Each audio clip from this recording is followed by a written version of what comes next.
it's physical, sexual, emotional, spiritual, political, social violence, verbal abuse. Violence is pervasive. And it's not just women, it's against people of non-conforming sexual orientations and gender identities. Women, men, girls, and boys are persecuted for their identity and being who they choose to be. So it's great to see you here. This is a university that's really focused on justice and has been for decades. So my name is Patty Ackerman. I'm the adjunct professor of women's studies, women and gender studies. And the Speak Out is really open mic for you. And I believe that we have some students here who are going to kind of start us off with the Speak Out. And looking around the room, I think I'm looking at people from the morning class of Women, Peace, and Security first. And we'll just give it a minute and see who comes next.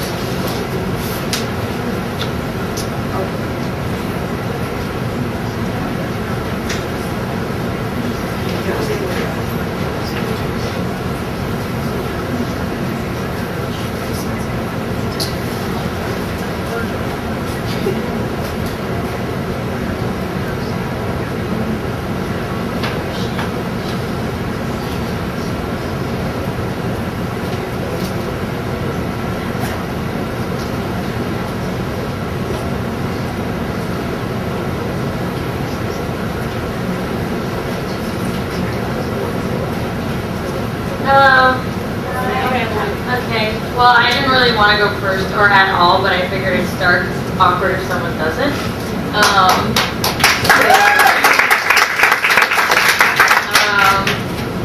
Basically, when I was thinking about what I was going to say, I was just thinking about how awkward it is to talk about. And, like, I don't know, it's whenever I have conversations about violence with people, it's always hard to, like, you know, like, when do you bring it up? So, like, if you're at parties and people are like, oh, like, you know, I think that domestic violence isn't okay, and then there's like nobody wants to talk about it because it's like you're at a party, who wants to talk about that.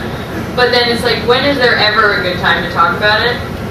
And there never really is, because there's not like any way to be like, we're gonna come up with a way that everyone's gonna be okay with what I'm saying. So I'm really happy that like there's, even if it's for like a half an hour that I'm here before the class, that there's like a place where it's okay to talk about it.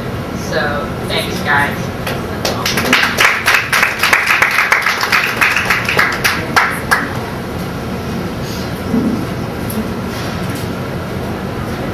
Hi, I'm Jasenia. So I wrote a journal from my feminism class, actually, and I said I should say it. And after you said, you know, it's often talked about at parties. What I wrote about is this little creative piece about being at a party this weekend. So I'm going to read it to you guys, and hopefully you enjoy.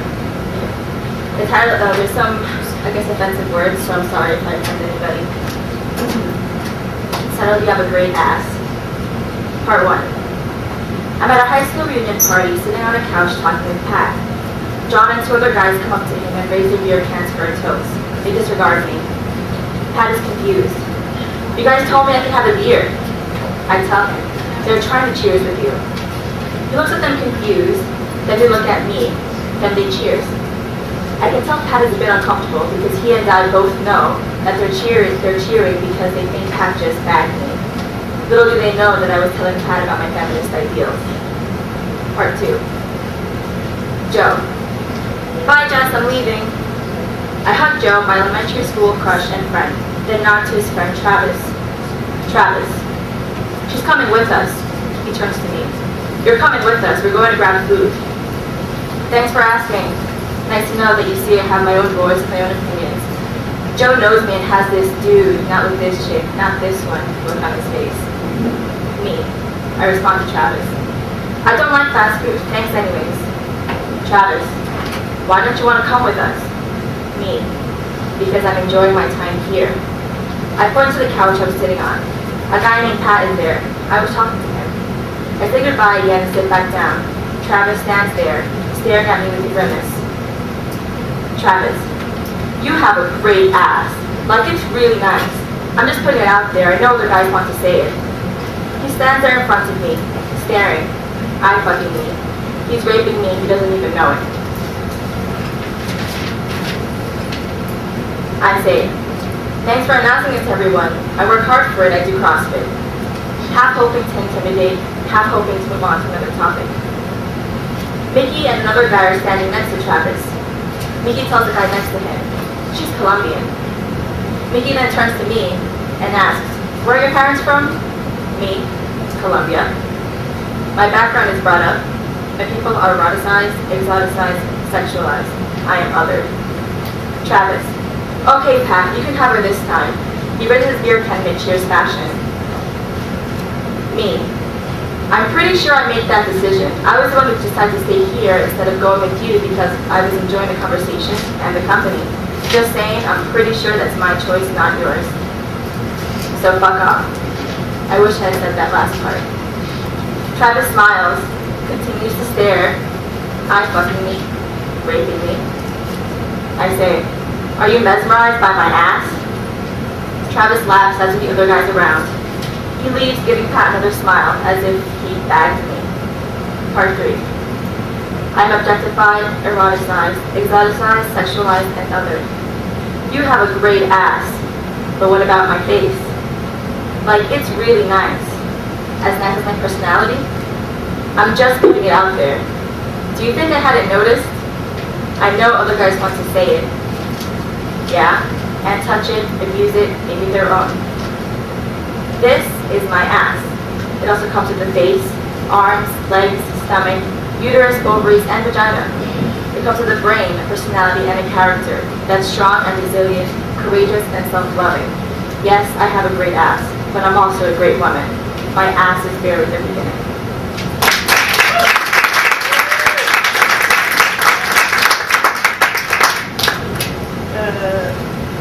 And this is the generational thing that it's going to show.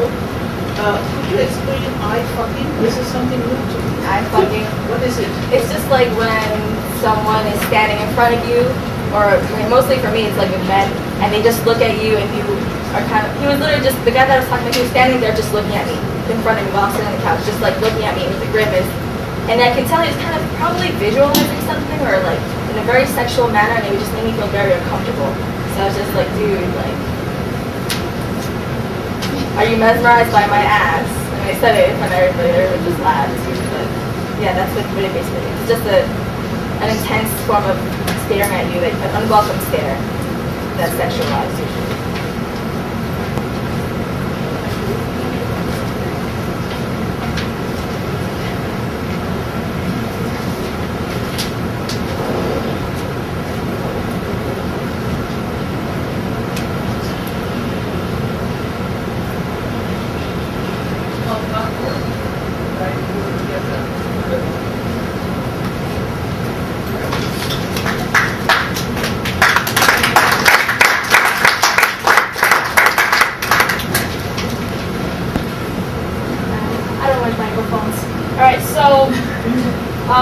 Today we're here for 16 days of activism against violence.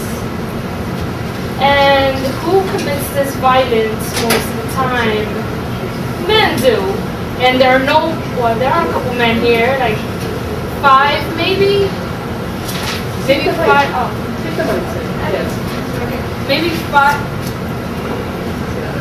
maybe 5 men here in this room. I'm sure none of you are violent, of course, but just the fact that there are women here trying to get a point across to a group of people that are not here to listen, that says a lot. What else? I mean, there's a lot of things going on in the world that a lot of people don't know about. Violence all over the world that we don't know about, that most of us don't really care about, that most men don't really care about either. I mean, I'm not sure who knew about this event, but it's obviously mostly women here. and my boyfriend here, who I had to drag to, mainly because when I said it was like this activism for women, he kind of freaked out a little. So he's here, and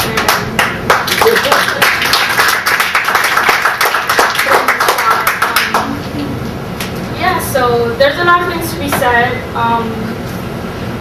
I'm sure all of us have experiences, whether it's just like being harassed in the street, or we know someone who got abused.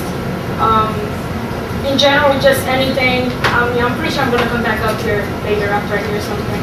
And I encourage you to do it as well, since, I mean, tell other people what you've heard, what you know, what you experienced, what you've seen, because it is important for everyone else to know what's going on, and for the little bit of men that are here to know what we think as well, and that we're not trying to kill them or attack them at any given point in life. So yeah, and we just want peace. So awesome. Let's speak up.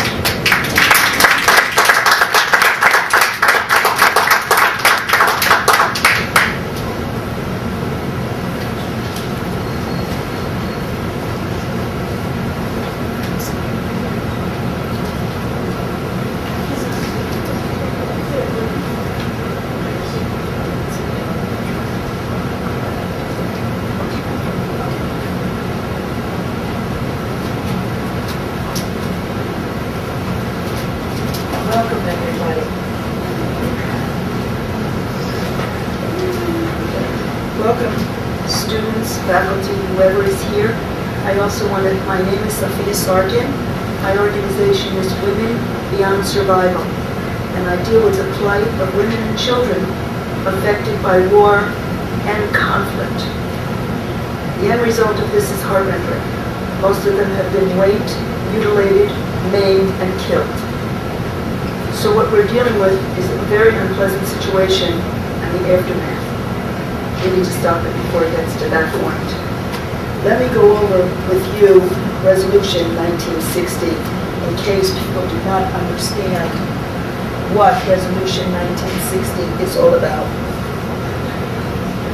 Resolution 1960 is, for those of you who do not know, the UN Security Resolution was adopted unanimously on December 16, 2010, after recalling other resolutions, which includes Resolution 1325, which is violence against women. It was sponsored by 60 countries. Resolution 1960 deals with women, peace, and security, and addresses horrific patterns of sexual violence during armed conflict. Unfortunately, since its inception, not much has really been done to eliminate these horrible practices, particularly against women and children. If anything, it has been quite a slow process. However, the creation of this resolution has had an impact on several member states. But where is the implementation? Where is it? Member states demonstrate commitment. Member states, especially those involved in conflict, are forced to follow international law, and for leaders to demonstrate commitment to prevent sexual violence, combat impunity, and uphold accountability. Perpetrators of war crimes and genocide have to be prosecuted, emphasizing the primary responsibility of states to respect and ensure human rights of people within their territory. Now the problem really begins. Since the United States is one of the countries, along with many others, that have impunity, and they will never give it up until the day they die. This gives them the right to do anything they want and not be punished for any of their crimes. Unless the name and blame practice is instilled amongst those particular nations, these crimes will continue and be even worse than it is today. What happens when a country at risk is going after the perpetrator and they themselves take grave advantage of the vulnerable situation of women and children?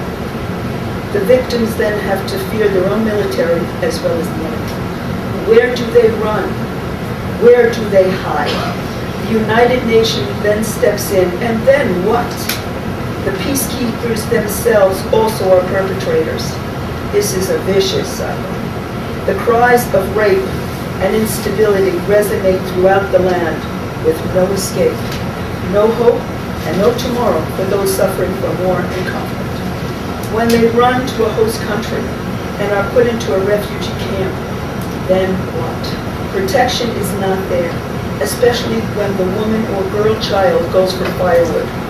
She is assured of being raped, maimed, or even killed.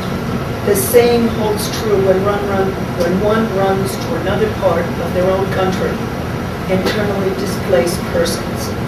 Unfortunately, rape is the booty of war, as well as other forms of gender-based violence. The opposition resorts to this horrible measure to get what they want, as barter in the conflict. These crimes against humanity will continue unless drastic measures are put into place and put into law into their own country, not just the UN Security Council resolution. That will not bind them, but establishment of these laws into their own jurisdiction and judicial system will be the only way to combat the violence. There are many complicated issues facing this resolution and making sure that it's implemented among member states. You also have issues whereby certain member states will defend the rights of another, even when that country is in conflict and crimes against humanity get greater and greater and greater. This leaves other state parties helpless, including the International Criminal Court and the Security Council, from doing anything. Even when the perpetrator or perpetrators are caught, what happens to the victims of such horrific crimes? The Victims Fund has very little money to give to all of the hundreds of thousands of victims whose lives will never be the same again. Though the resolution states that in order for a society to recover from conflict, impunity is a necessity, and there must be a better access to health care, psychological support, legal assistance, and the needs of persons with disabilities. None of these issues are addressed. If they are, it is minute. Many of these victims are suffering from severe post-traumatic stress disorder. They have a difficult time functioning even when they are reintegrated back into society. The help in most cases is not there. Some of the victims have been so badly injured that they suffer vaginal severe problems from the sexual violence.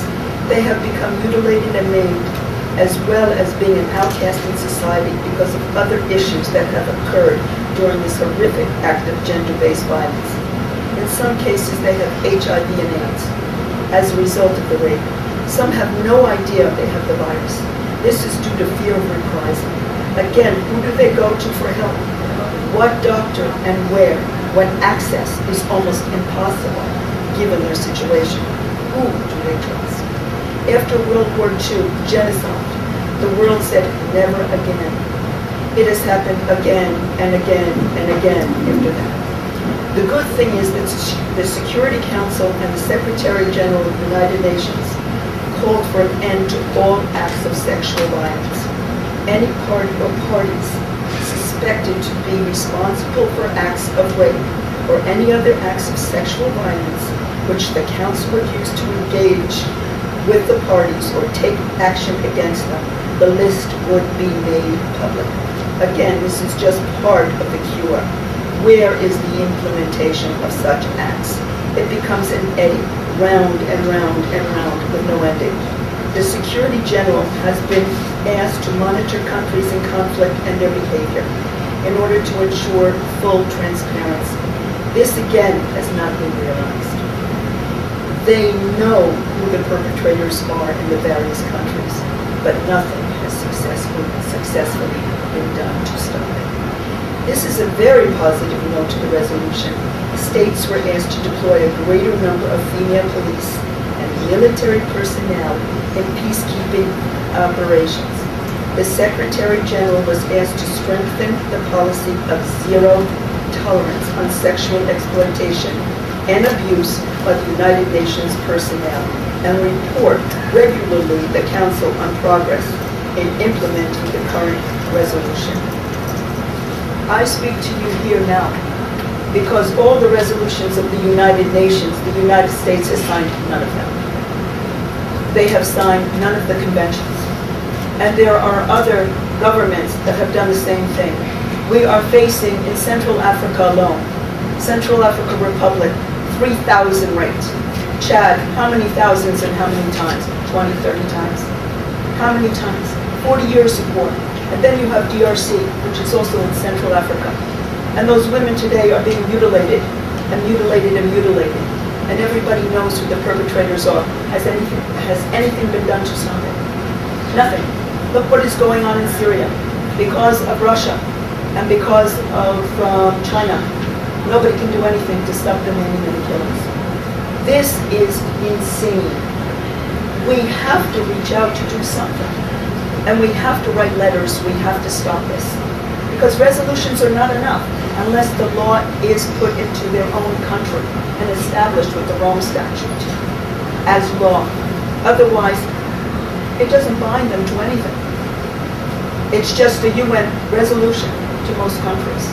I'm sitting here talking to you, and there's about 48 countries or better that are in war as we speak today. And most of the people that are affected are the most marginalized in this world. I have become the voice of the voiceless because the women and children are afraid. I deal with Chadians every day that are victims of war. One was raped, and FGM was performed on her as she was raped. I have all the doctors' medical documentation on this situation. FGM. Say what FGM is. Female genital mutilization. Thank you. And we are dealing with horrific situations dealing with children and women. Horrific. I mean, things are done to a woman that you cannot even imagine in DRC, in Guinea, in Mali. I could go on and on and on. It's endless. And unless we stop this, because rape is the booty of war, and unless a man stops doing his nasty things, it's going to continue. And it's not going to end. It's not going to stop. No resolution is going to stop this. It has to be the individual, it has to be the country's policies to make member states accountable for their very bad behavior.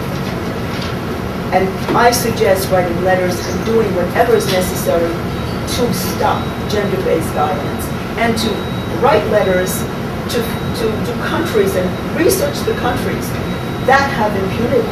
The United States don't. And how are you going to tell one of the most powerful countries in the world, hey, you got to stop this? DRC, many of them.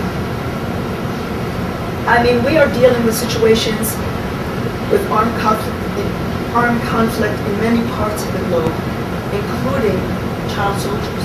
What happens to these kids? If they don't have a self-worth, the killings will continue. And what's the next is the gangs. Because they don't believe they're anybody. And unless they believe they're somebody, whether they go to the host country or not, it's going to continue. That's why borders start to be closed. And this closes the freedom to somebody else. I beg you to do something. You are students, you are professors. Write.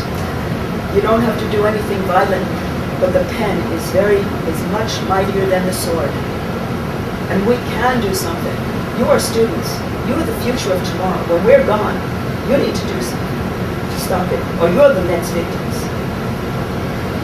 And you don't want your parents to be your greatest nightmare. And I speak to you from my heart because I've dealt with it. And when you hear the stories, I had a women's group in Staten Island, and they were Liberians and Sierra Leoneans. I brought New York Immigration Coalition, I brought UNESCO, I brought a medical doctor. The medical doctor goes, I'm out of here.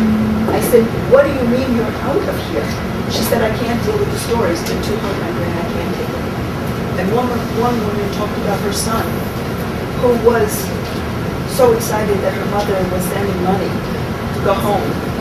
But he told Taylor. Taylor had him cut to pieces. And if you saw this document, of her story and did not believe. And because he wanted to go home to see his mommy in the States, and Taylor found out, he was mutilated and chopped to pieces. So this is what we're dealing with in war, resolution democracy. And these resolutions are not implemented. Only certain countries implement. What about the ones already at war? And all these crimes are continuing and continuing and continuing. I would like to hear from all of you to tell me, what are you going to do? As students, you are the voice of tomorrow.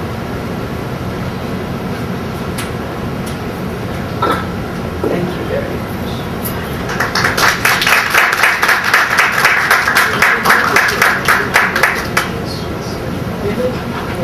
Can we get the lights on?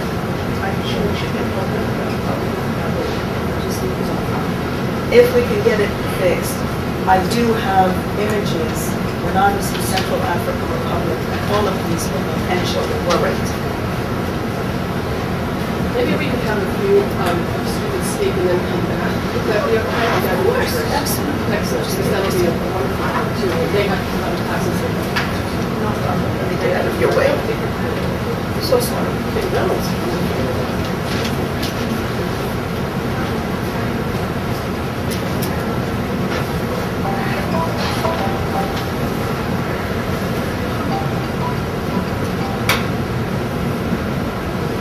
I'm sick and tired. I'm sick and tired of being stared at. Is it working? Oh, it is working. I'm sick and tired. I'm sick and tired of being stared at. As I go through my day, I see gay couples being stared at. I'm sick and tired of having to think about where I'm going and how I can act with my girlfriend. I'm sick of hearing snarky remarks, fucking faggots, if I have a nickel for every time I heard that. Sick of the laughs, sick of the looks, sick of the eyes. Gay men are perceived as disgusting, yet I've never met such fun, loving, and overall wholehearted people. Gay women are sexualized, looked at, and even touched by men who think that I can fuck you better than any girl can. What they don't understand is that sexual orientation is not about sex, it's not about fucking. Whoever I choose to love is mainly because of their personality and how comfortable I feel with them, how they make me feel, and how we click. That's why I choose to be with women. As no man has ever made me feel the way women do. The violence gay couples experience every day is astonishing. I've been kicked out of a train car because I chose to kiss my girlfriend. I've seen gay men be screamed at because they chose to hold their partner's hand. I'm sick about being myself in Soho but not being able to hold my girlfriend's hands or kiss her in the Bronx because of what might happen. I'm waiting for the day in which I won't be kicked out of TGI Fridays because they choose not to serve me because of my sexual orientation. I'm tired of parents telling me to stop what you're doing because I held or kissed my girlfriend's in front of their kids. I'm waiting on the day in which everyone can love everyone and no one will object. Thank you.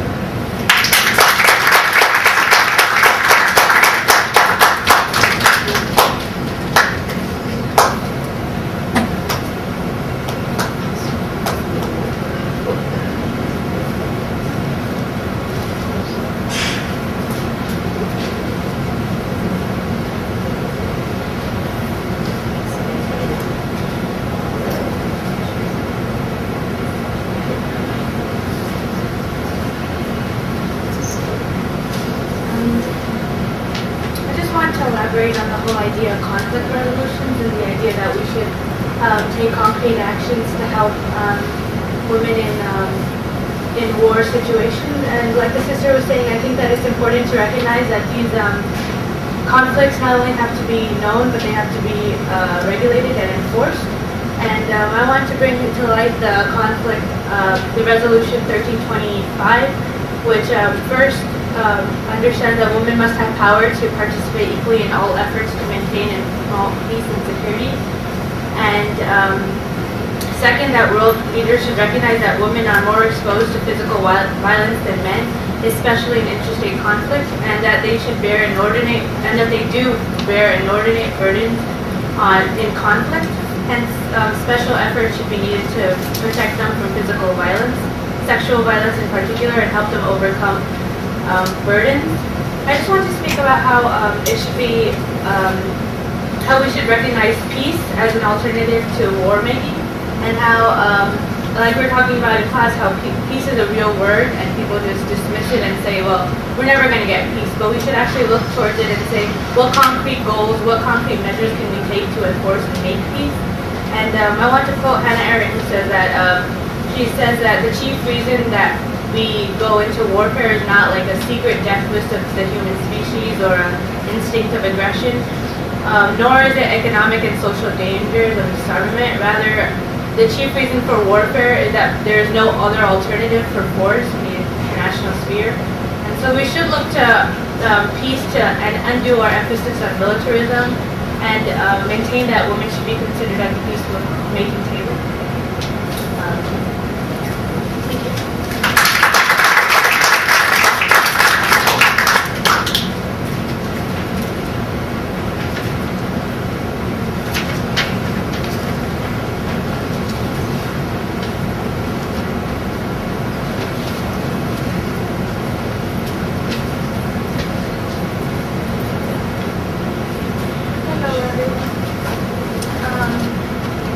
Can you hear me? Yes. So, I am very grateful for the 16 days of activism against gender violence. I'm grateful for all the awareness that is going to come out of this event, and may our voices be expanded beyond the 16 days. All these topics, conflict resolution, all the violence that is going around the world, it's very important. It should not be taken lightly. We all have to contribute because we have a collective urge to go beyond violence, to go toward peace and toward security. I am part of the organization, the creator of an organization called Women's Circles New York City, and I work with women. I have a year working with women, and we gather every month, every 15 days, and silence is such an important topic, how silence has become a technique for us to be safe, for us to be, in a way, we're contributing to violence through our silence. So that's why I'm very grateful for the speaker. I actually made a poem. I never read a poem in English, but I wrote my first poem, and it is in honor of our voices and my own experience. So I'm going to tell you my poem. Silence. Crying, praying, dying in silence for so long, with nowhere to go. Trapped within my body, feeling discomfort, feeling war within me, feeling the weapons of my thoughts judging me. How can the wounds be so open when they have never been expressed? Living in silence within my head. Silence. My slowly killer and my biggest hero. When did you become a weapon against my soul? When did you outshine my voice? You became a technique for my survivance. You saved me from the many cycles of violence. The silence of my womb became your strategic of war. My silence signed the treaty with your nasty war. I watched my sister cry. I watched my brothers die. All in the silence I inherit. Inherit from my mother and her mother and the mother of her mother. Now I stand up with my sword in hand, cutting all the fear away and bringing light to the dark. I laugh at that little child who fears her own path, her own destiny, her own light. My voice is no longer optional. My wisdom is no longer my wisdom no longer needs to hide. I am a woman whose silence has become her biggest strength. It is when I silence my mind that peace is able to emerge. I am a warrior whose strength is love and who screams for his sister's support. I call upon the circle. I call upon the goddess. I call upon wisdom. I call upon your hand because together we are one. So this poem means many things to me. Specifically, it means the end of my silence and for me to be able to express my voice. And to actually be able to express my voice, I became part of the 16-day of activism. And I'm going to be hosting an event tomorrow, which all of you are invited to. And the name of the event is called the Million Circle Women for Peace. Those circles are what I call it, a new feminine movement that allows us to create a sacred space where we could express ourselves without no fear of being judged, without no fear of whatever you're saying is wrong. We're going to bring our conflict resolutions into the circle, and hopefully they will stand beyond that. So, thank you very much.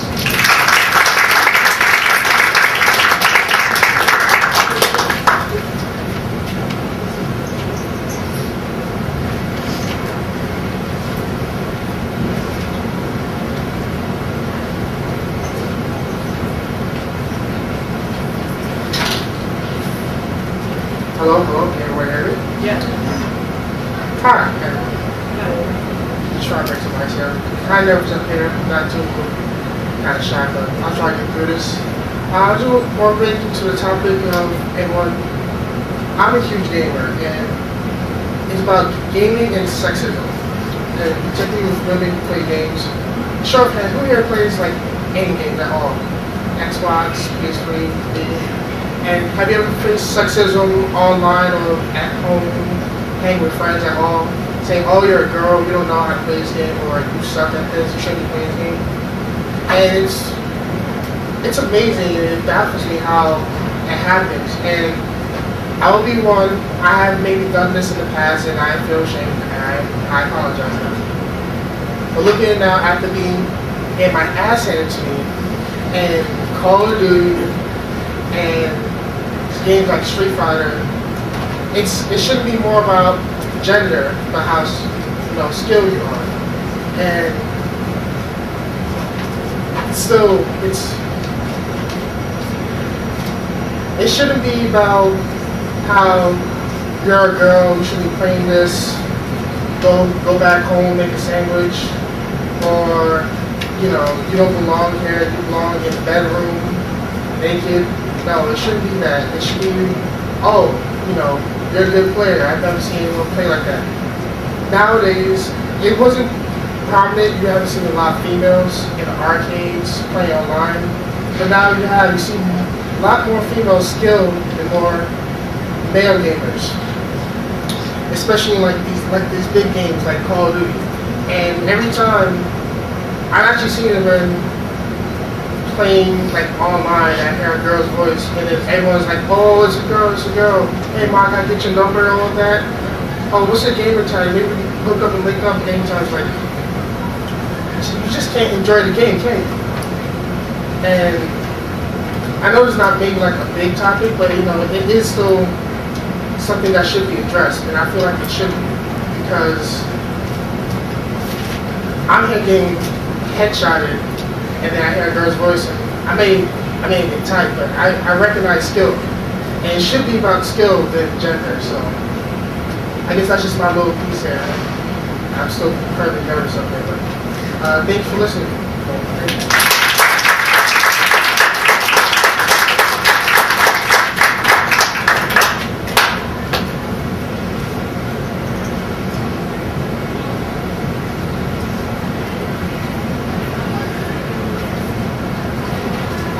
Good afternoon, everyone. Can everyone hear me fine? My name's Deandra, and I just wanted to read a poem on domestic violence. It's because peace begins in the home and not village.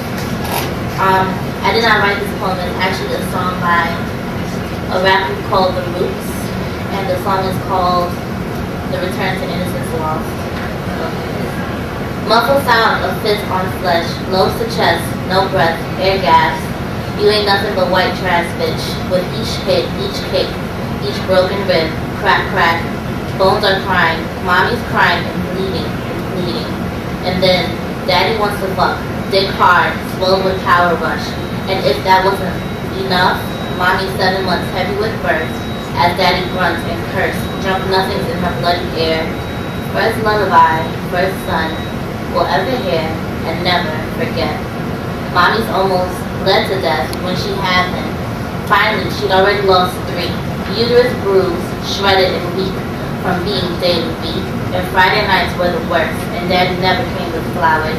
Instead, he spent hours at some corner spot with some bar pop named Cookie, putting his thing down, slurring Mommy's sheets with sweet talk shit, Cookie's cheap lipstick, hair grease, sperm, and just those juice. To hell with the good news that he was a father for the first time. His thirst for wine and women clouded his vision. No warm welcome for mother and son, just the rank smell of ass crack, funk, and cum. But Mommy's prayerful strength, her best defense.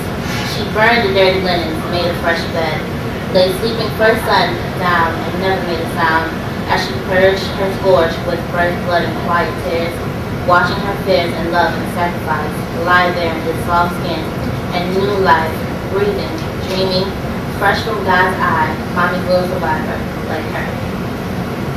I picked this poem because a lot of people believe that peace begins when war ends, but war never really ends if there's still no peace in your home. And domestic violence, ending the domestic violence is the first step, or one of the steps to ending violence against women worldwide. Thank you.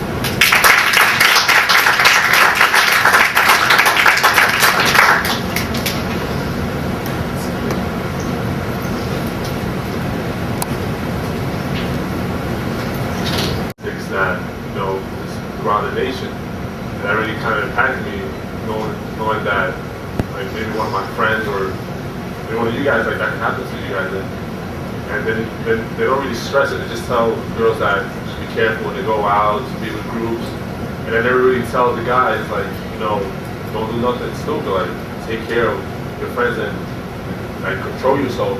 I've never seen, I guess, somebody trying to like speak out or trying to organize something that could educate men on, for them not to be perpetrators, for them not to be rapists, for them to have self-control, and to like be able to like have themselves be helped. Maybe they have their own problems and they inflict it on people that it shouldn't, and it's causing conflict between genders and confusion, and it's creating fear in people. Even sometimes when I walk on campus and I'm going somewhere and there's a girl in front of me, they look back and stare at me with a weird look. I'm like, I'm not gonna do nothing to you. I just want to go where I want to go. And I feel like sad because they think that I may do something to them, I may cause harm to them. And I'm glad I can speak it now right here, like in front of people that I've been thinking about this for like 2 years or so for here city. And they should tell us that this can happen, but they should tell us ways that we could prevent it or that it could be stopped. So thank you for listening.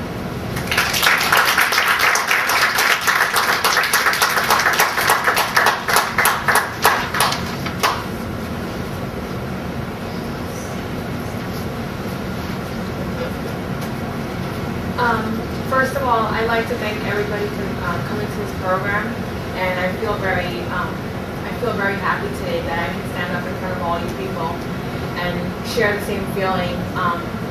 I think it's excellent that we have this program and this meeting because I feel like day by day we're being aware of what's happening to women today, and I feel like we're getting a closer step to success in the future. So there's this poem I want to read to everyone. I think it's a very emotional, touching poem.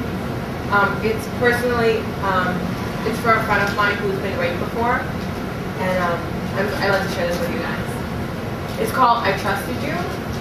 I hear the floor creak, closer and closer towards my bedroom door. I try to stay quiet, hiding under the covers. Do I know he will find me? I hope he doesn't hear my heartbeat, or hear praying God will protect me tonight. But as I do, I start to cry, because I know tonight's one of those nights when God just doesn't hear me. I let out one more sob, and the door swings open. The hallway lights shine in, but the darkness radiates off him. So strong, he has a smile on his face. Nothing will stop him. I can't even defend myself. He gets on top of me, holding me down, as I try to turn away. He pulls me back, covering my mouth. I'm too scared to breathe.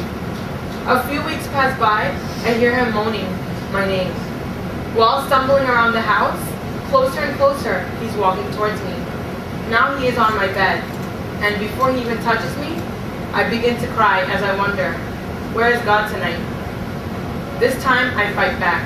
I yell, I cry, but he always has his ways to shut me up. I do everything I can to loosen his grip. He's hurting me so bad, but will not let me go. No, he will not let me go. Not until he is finished. He leaves me lying there to think of what I have lost. I'm sorry is not enough. He doesn't even realize what it has cost. Another few weeks pass by. The shame keeps getting worse. Too afraid to tell, though it's hard to hide this pain. Day after day, I must have been bad that night. I hear him coming closer as I'm laying on the floor. Lord, I would do anything if you would keep him from walking through that door. But he does. I finally realize I'm all alone. No one to protect me. No one who can save me. So I lie back down to take it. But he throws me on the bed and makes me believe my worst fear, when I just want to be dead. I don't want to kill myself. I just want to die. God, why have you abandoned me? Can you not see the tears I cry? I will hurt myself later, after you've hurt me. This blood that stains the sheets, tangled up on my bed, reminds me of the words, the images you put in my head. I can still feel you touching me, grabbing me, forcing my body closer to yours. The feeling of cold fingers all over me, I constantly try to wash away from the scattered skin. Since that night, I live my life in fear. You are the reason I love too easily, why I cannot love at all. Because I trusted you, I can no longer trust. The pain I hold inside, you will never know. They will never understand that my scars don't even begin to show.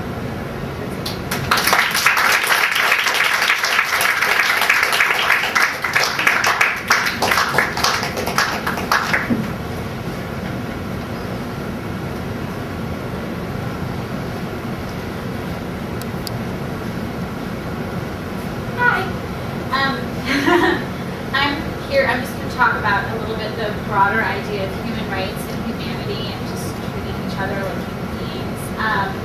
This is from a speech that was given by Peter Cicino, who it's called Defending Humanity.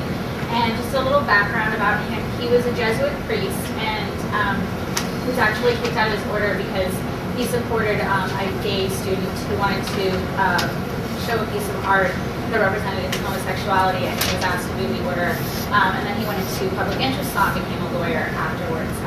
So this is from 2001. He's since passed away, and the speech, he was speaking to public interest and human rights lawyers, so that gives you a little bit of the context. And we talk in our class, in the Women, Peace and Security class, about acknowledging other people and treating other people like humans, just thinking about human rights and how we connect with other people. So this is the end of the speech, and there's a quote that he cites someone else. Let me end with a truly great orator's words that I think are applicable to the struggle for human rights and the practice of working in the public interest and for humanity. The words come from the 2nd century Roman Marcus Cicero, and they are drawn from his essay on friendship.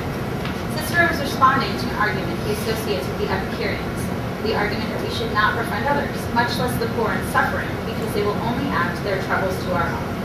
This is what Cicero has to say in response. What a magnificent philosophy! Why, they take the very sun from the sky, I should say, when they take friendship from life. For all of the gifts of the gods have given us, this is our best source of goodness and of happiness. What, after all, is the freedom from care that they talk about? In appearance, it is seductive indeed, but in actual fact, it is something that in many circumstances deserves only contempt. For it is not only in accord with sound principle to refuse to undertake any honorable proposal or course of action, or, having once undertaken any such thing, to refuse to go through with it for fear that one might lose one's peace of mind. If we run away from trouble, we shall have to run away from virtue too. For it is impossible for virtue to avoid trouble in some degree when she shows her contempt and enmity towards things incompatible with herself. When kindness stands out against malice, when self-control stands against wantonness, bravery against cowardice. And so, if pain does touch the heart of the wise person, And certainly it does, unless we are of the opinion that every single vestige of human feeling has been rooted out of him or her. What earthly reason could be offered for excising friendship, root and branch, from life, for fear that it may become the cause of some slight hardship on our part? For if we remove all feeling from the heart, what difference is there, I hasten to say, between a human being and an animal, but between a human being and a rock, or a stump, or anything else of that kind? Be human beings. Go out and befriend the poor and the oppressed, wherever you may find them. Identify those who impoverish and oppress them, and then make some trouble.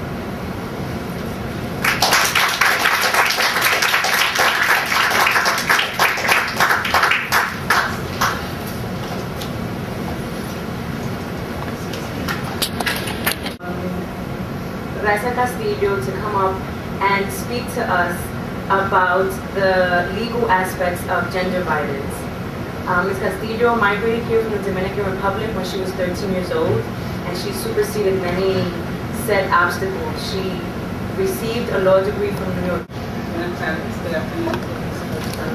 It is a pleasure for me to be here and to share this important moment. I think it's important for us to share stories, as some of you have had the courage to do today, with each other, and for those of us who are fortunate not to have experienced violence against us, to learn from other people's experience and to learn to identify the symptoms.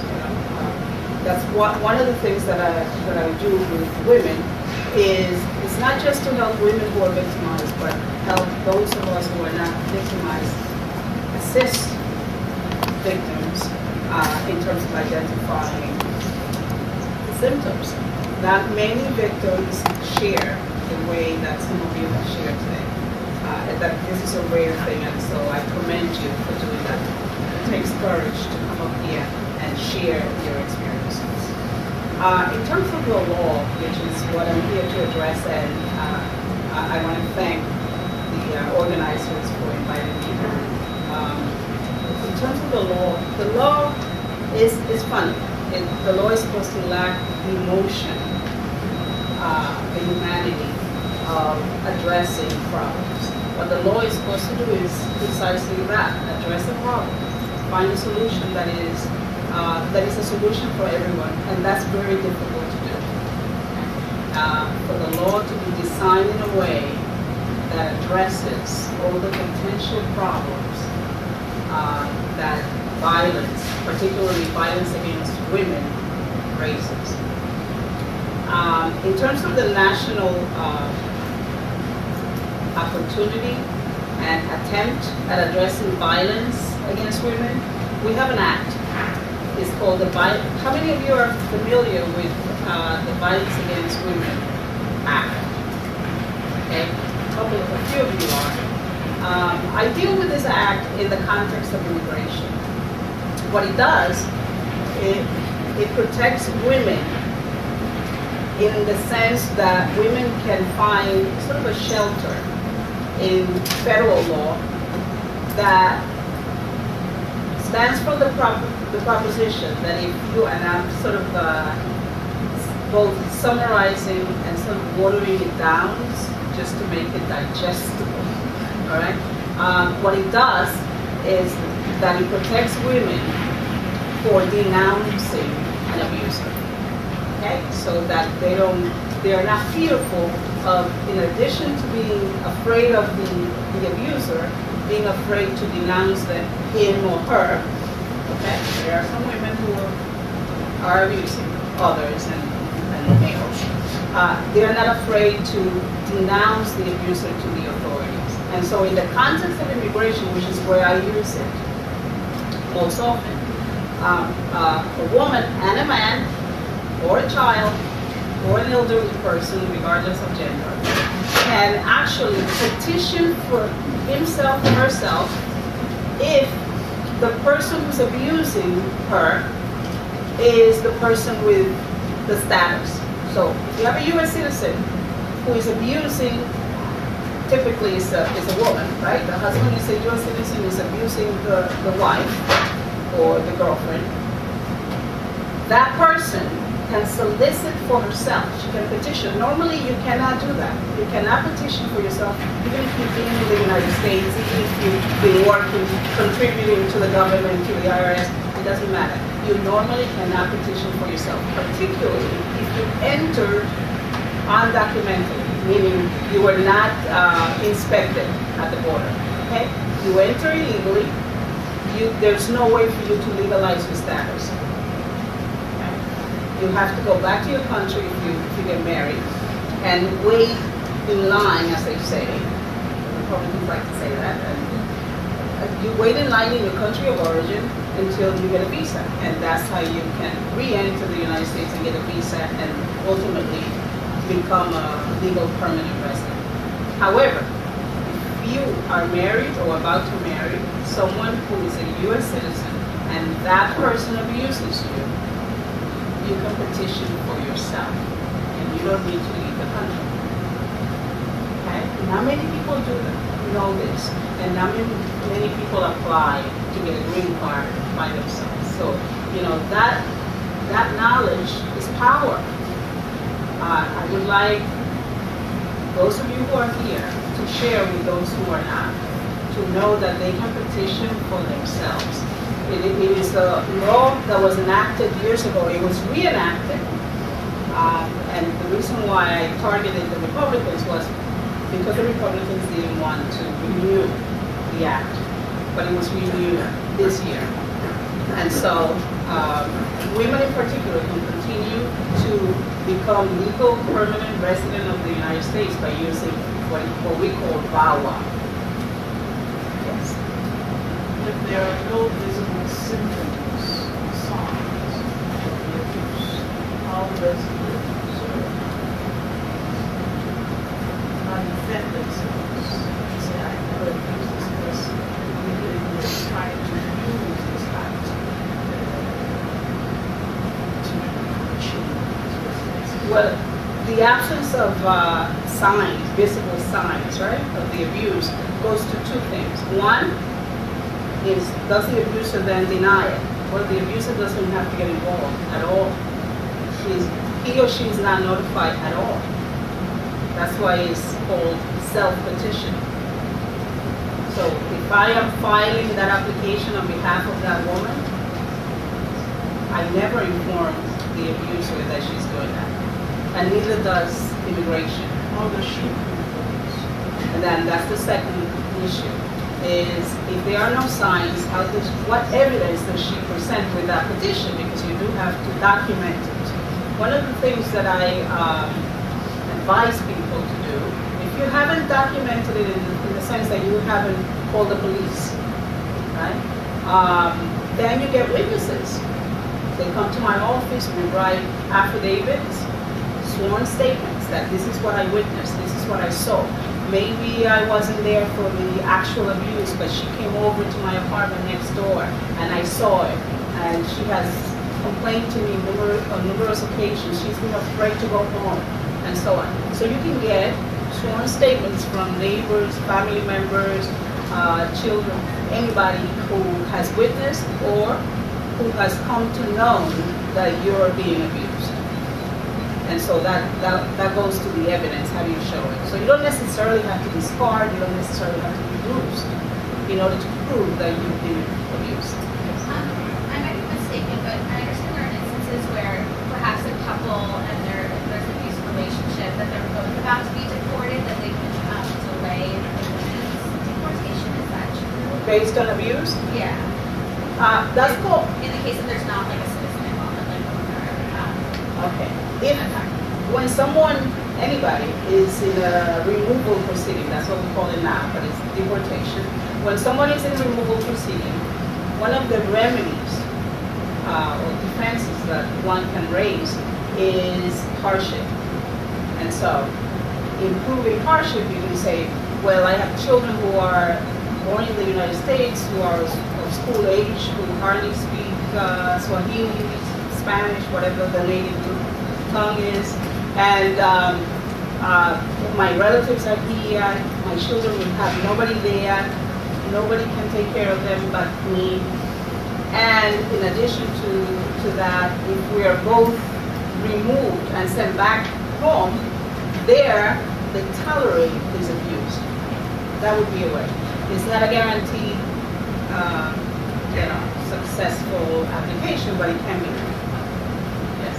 You speak about if they're a U.S. citizen, for them to protest for themselves. What if they're a resident anyway, and they're not a U.S. citizen, but they are a resident of this country? Are they still allowed the same privilege as a U.S. citizen would be allowed? Yes, but I just want to make it clear. When I'm talking about a U.S. citizen, I'm talking about the person who is doing the abuse, but even who's perpetrating the abuse. Yeah. But if the person is not a U.S. citizen, the same would apply. It would still apply. Yes. It's the same. So I just wanted to make sure that I'm not talking about the person being abused having legal status. So citizenship, permanent residency, and non-status engagements, all of these No. In the non-status scenario, I was addressing her question, which is a different thing. On the VAWA, the abuser has to be of legal status, because that's the person that would have petitioned for you. So basically, you're stepping in that person's shoes and you're petitioning for yourself. So that's what's happening. Okay. Any other questions? So VAWA is the way that I most often find myself in defending abused individuals in the context of immigration. VAWA can be used in other contexts, and one of the reasons that, some of the reasons that the Republicans were objecting to renewing VAWA is that it also applies to homosexual relationships. They wanted to exclude that. They obviously wanted to exclude undocumented immigrants. They wanted to exclude a group of people that are essentially protected, right, by the Constitution, saying that there was already protection, so there was no need for VAWA to do so. Fortunately, in my opinion, they were not successful in protesting the renewal of VAWA, and it is in effect right now. In terms of violence against women in particular, I just want to share some data regarding New York City. After all, that's where we are. And I have to say that this is from a report that was published in 1999 and then updated in 2002, so it's 10 years old. But it is the only study that is current, even though it's 10 years old.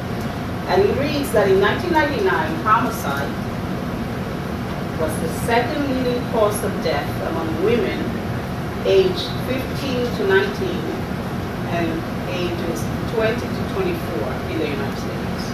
I don't know why the jump, why they didn't say 15 to 24, but that's what they found. Maybe between the ages of 19 and 20, there's a gap there. That's in the United States. Okay? In New York City, while just 6% of male homicide victims were killed by intimate partners, women make up the great majority of all intimate partner homicide victims. And so in 1998, they constituted 72% of all victims. That's pretty high, right? Pretty amazing. And of those women, even in 2002, women ages 20 to 29 made up 33%, the majority of that group. So that's the age, okay? They don't go into why that is. Why is it that women ages 20 to 29 are more often victimized than older women or younger women? But we can speculate, right, as to why that is. I would venture to say that that's the age when you have the most relationships. Yeah. So, and we're talking about intimate relationships that result in violence against women. And so college age is a particularly vulnerable age to have violence perpetuated against women. In terms of the racial composition of the victims, again, staying in New York City, Hispanics, 33.3% of that total women, not just of that age group, but of the 73% of all victims. White made up 13.9%, African American 45.7%. So it's pretty high. If you turn on the TV, I would venture to say that people who just get information from the news and all that might think that white represented the most, right, the highest number of victims in terms of domestic violence against women. But it isn't like that at all. Asian, 7.1. As you probably suspect, income has nothing to do with it. Right?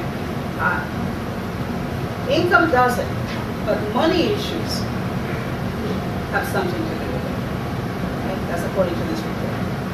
So when they say income has nothing to do with it, that means that it happens in all households, irrespective of their income level.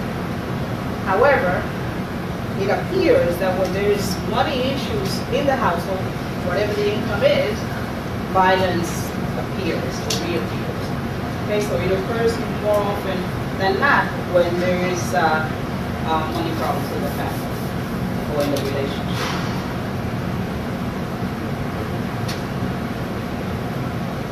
How it happens, this surprised me because a lot of them are shocked. I didn't think that that would be the case. 39.8%. Staff, 31%. And a mix of inflictions was 11.8. So it's pretty violent.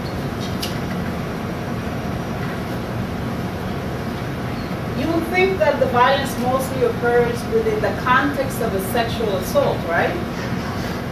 At least not in New York City. In 89%, more than 89% of the cases, there was no sexual assault.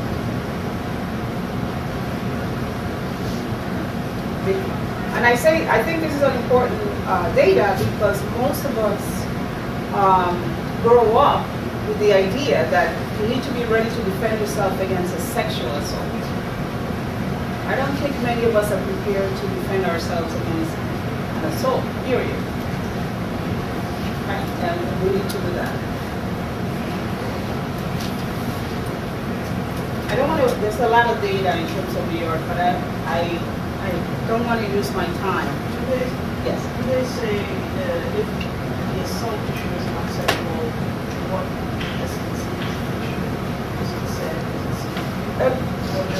Can you repeat that question? The question is, does the report indicate if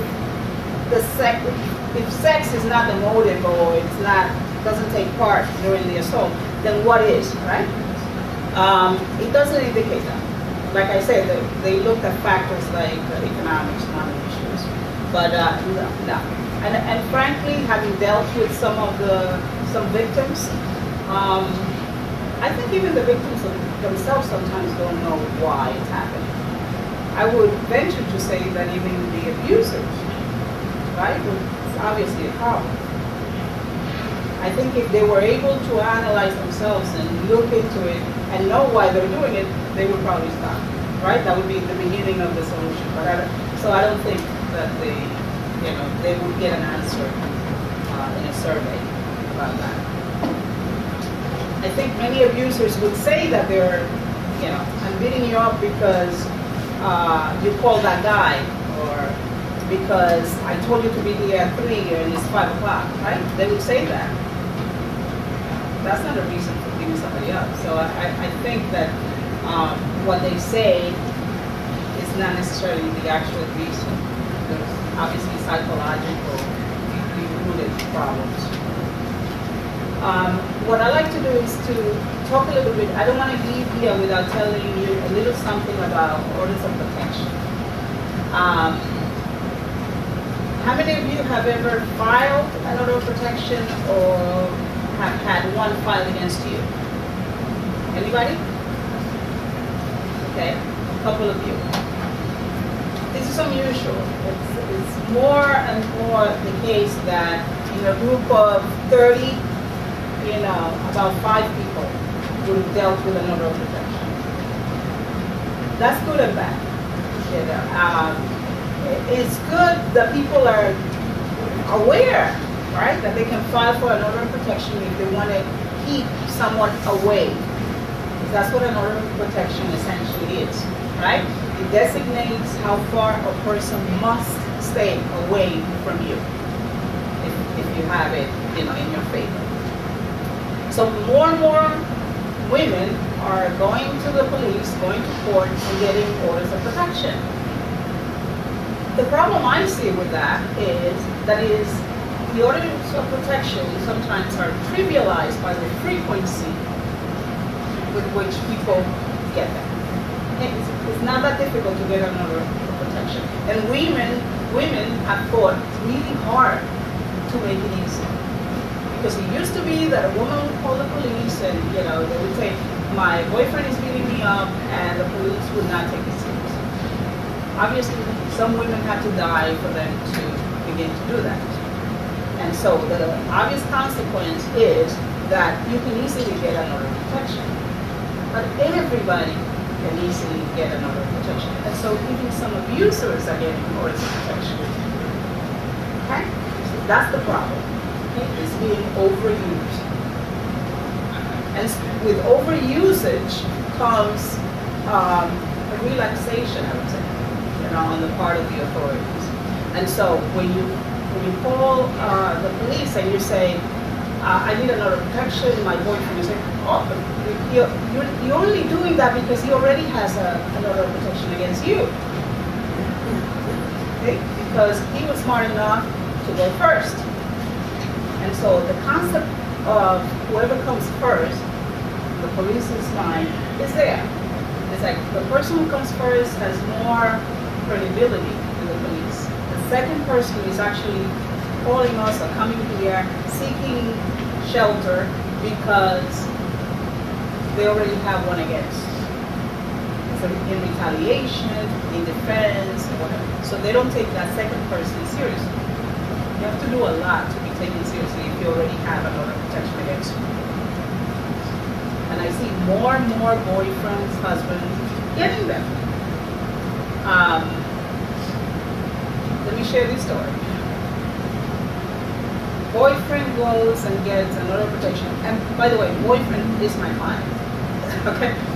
He gets an order of protection and gets a court date.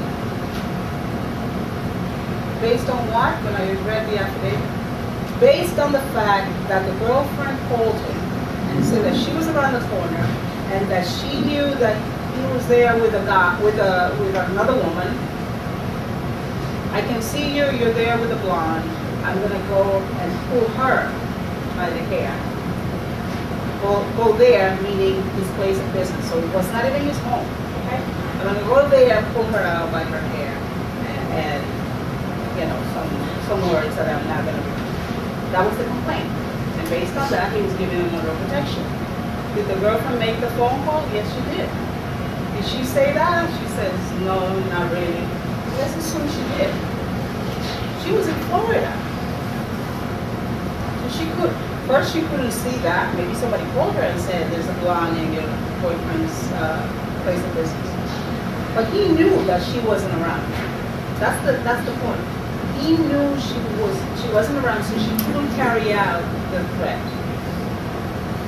And the threat was not even against him. And yet he was giving an order of protection. So I did not represent the guy, but he was the client. He came in for a consultation. I did get another attorney because I thought it would be a conflict to represent her.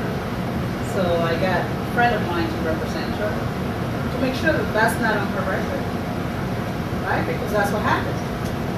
My friend had to tell her, you do have to appear as Because if you don't appear, they're going to grant it for the period of time that he asked for. So you have to appear, defend yourself, right?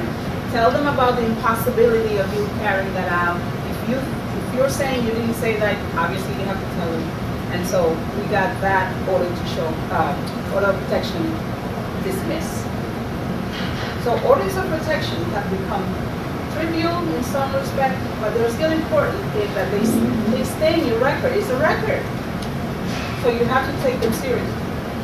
And if somebody files one against you, you should defend it. And don't think that if somebody says, I have an order of protection against this other person, that automatically that means that the person who filed it is the innocent party. And isn't it like with a order of protection or restraining order that you have to carry it with you at all times, or else it's not like valid? It is valid. Once it is signed, it is valid. You should carry it with you. Okay. You should, but it's not that it's not valid if you. Yes. Is there a difference between an order of protection and a restraining order? No, an order of protection has within it a restraining order. A restraining order is essentially an order that stops somebody from doing something. And so the restraining order in an order of protection is you should stay away from this person, don't call them, don't come within 500 feet. But if like, I've heard stories that like if you don't have it with you when like the police are called or something like that, then it's not, they can't do anything. Is that true? Like, that is not true. They have the record. Yeah. Or like if you have it. Yeah, okay, that's good. It's just more difficult, Yeah. right? Obviously, if you don't have it with you and you're claiming, oh, this person is violating the order. Which order? How far? Then they have to investigate what the order reads. How important it is to get order of protection from your parents? Because you mentioned that when you get order, it's important for you to do it. Either case you be the victim or the victim. How important is that? Well, it's very important. Again, I handle a lot of immigration cases. And many immigrants would like to become U.S. citizens. When you go for the citizenship, that's on your record. That's one instance. Right? If you're fighting for custody, this is often the case. These cases end up in a custody dispute, and you have an order of protection against you. In the case of a grandmother, I represented a grandmother who had an order of protection filed by the father of the child, not her child, right? Saying that she interferes with the visitation rights of the father. Okay? I defended the grandmother and I negotiated. See? You can also negotiate if there are attorneys on all sides. I negotiated them to essentially discontinue the order of protection and wipe it from her record, saying she wants to be a U.S. citizen at some point. I don't know whether she does, but I'm assuming she does. So how do you order of protection on the record suggest It's a criminal record. Because particularly if you didn't fight it, right? You could have gone to court, fought it, and still lost, right? But there's a record that you fought it, that you said, no, I never made such an assault. But if they're accusing you, you often have a criminal appearance in court, criminal court, connected to it. You mentioned like there's a relaxation happening so that people can get easier in order protection. How easy is it for someone to go get or like protection? So like that guy you mentioned, he can just say that someone's writing and he can get one right away. He did? I mean, what laws are there to like to regulate this so that people don't have such easy access? Because that doesn't really solve the problem. Right. It's a difficult dilemma, I think, that the authorities find themselves because, right, we want that if somebody's being abused, that they have a right, or they are afraid of being abused, that they have a right to go and get an order of protection. But at the same time, people are lying and getting that. People are getting orders of protection appropriately. I have a man who owns a 3-family house. He rents the 2 floors upstairs. He lives in the downstairs apartment. The downstairs, it's like a little duplex. It has 1 bedroom where you go up like 4 steps. And so he sleeps in that bedroom and he has rented his sublet his own apartment. Has like a roommate situation with the stranger. The stranger has his own bedroom, but they share the living room, bathroom, kitchen, etc. The tenant filed an order of protection against my client. And he was giving an order of protection even though it is impossible for my client to comply because it's his home, right? He can't stay away from him. He has to use the same bathroom. He has to use he was given that order of protection. So is it like the police department have the right to give someone? Like, doesn't that need to go? Shouldn't there be like maybe an approval, like some kind of? There should be some kind of to just go through like a threshold that you have to meet, right? Like some proof. Just because you're alleging that someone is threatened to assault, that should be sufficient. Let me give this lady a chance to ask an answer. I was very interested last year. There were so many cases, and this is not domestic violence, this was rape and groping that was happening around New York City. In particular, there were several cases where police themselves were charged with inappropriate sexual behavior. So I'm just listening to your remarks where women or the victim has to call the police. There isn't the trust factor. And I think that's something that speaks to this work, that there has to be a way of educating, informing, and reforming the legislation and the laws, because it's just not enough. And if it is after the fact that you get the opportunity to make charges, then what protects you? What prevents the violence from happening? We need to have some of those regulations and rules also as we walk the streets in our community. I wish, I could think more about war, but I think just going on back and forth on the subway, just going home in the evening may also put us at risk. Absolutely. And, I don't mean to scare anybody, but it's absolutely true. And the thing is that the paper, you mentioned, like, do I have, does a person have to carry the actual order of protection with her for it to be honored, basically? I need to stress the following. The paper doesn't really protect you. And that's a myth. Once, a lot of women, I would say, suffer from this, that once they have an order of protection, they feel safer.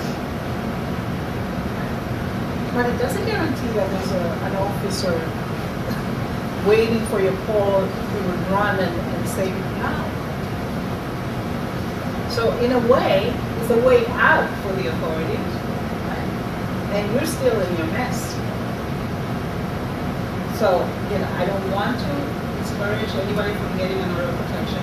Sometimes it does help. Sometimes an abuser, knowing that there's an order of protection and a violation means a crime, the abuser will stay away. But remember, most abusers have obvious psychological problems, and a piece of paper may not, deter them from committing violence against you. So it's important to know that the piece of paper itself doesn't really guarantee that the abuse is not going to start or continue. Just to really piggyback on what this woman had said, a friend of mine several years ago, Rebel was trying to get an order of protection. Her husband was abusive. Her husband was out. She had to move out of the state of New York because she could not get an order of protection against this police person. Not one. She was a PhD, she was an educator. She had to then take a lesser salary to move out of the state to protect her life and her child. So what do we do about a situation like this? If the perpetrator is a politician, or a police officer, or a municipality officer, or a resident, or a family relation of any of those also. You want to have a record. 1 in 3 women. Look around your classrooms. Look around your homes and your families. Figure out what that number means at your mothers and sisters and daughters and aunts. 1 in 3 women will be sexually abused or beaten during their lifetimes. When brought to the global scale, that number equals 1 billion women. Alone and in the dark, we may be vulnerable to tremendous violations. We may have suffered before, or we may be suffering now. We may have avoided abuse, but we are still haunted by the fears of it and the anger that it happens.